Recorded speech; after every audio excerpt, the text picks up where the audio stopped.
نبقى بأجواء النص، نسمع نص ولا قصيدة براحتك. سمعش قصيدة. عطشانين يا معود، نريد نسمع شعر. قول البارحة هاجن علي ظنون شوقي وفززن بي جرح. البارحة لو تدري بي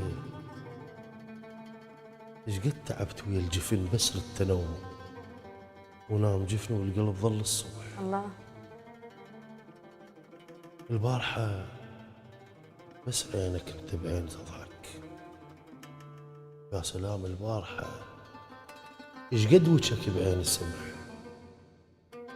تذكرت رجفة شفافك، ريحتك، رقة احساسك، مستحاك ووجهك اليوم طرذون.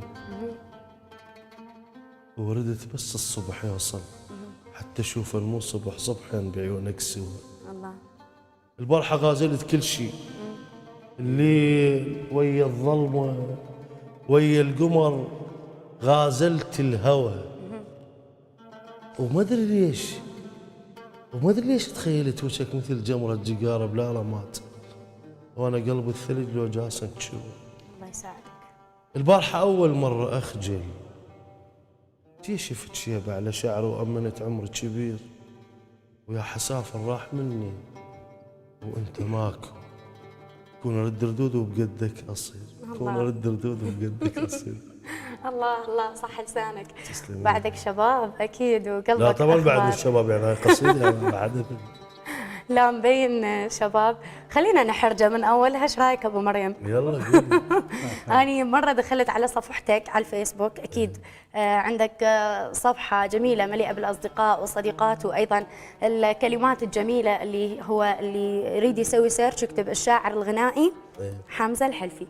بس يعني استوقفتني فد حالة حقيقة، يعني أشوف عدد النساء كثير اللي ضايفهن، بس الرجال كل يعني بين فترة وفترة ماكو ألقاهم.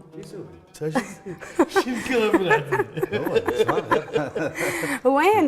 وين ماكو. لا عندي رجال بس قليل، يعني أشوفهم قاعد يقلون. ربع رجال وثلاث ارباع نساء. خاف تمسح، احكي لي. يعني نوبات. لا مع احتراماتي لكل اصدقائي بالفيسبوك أكيد. يعني، بس هي يعني قضيه النساء يمكن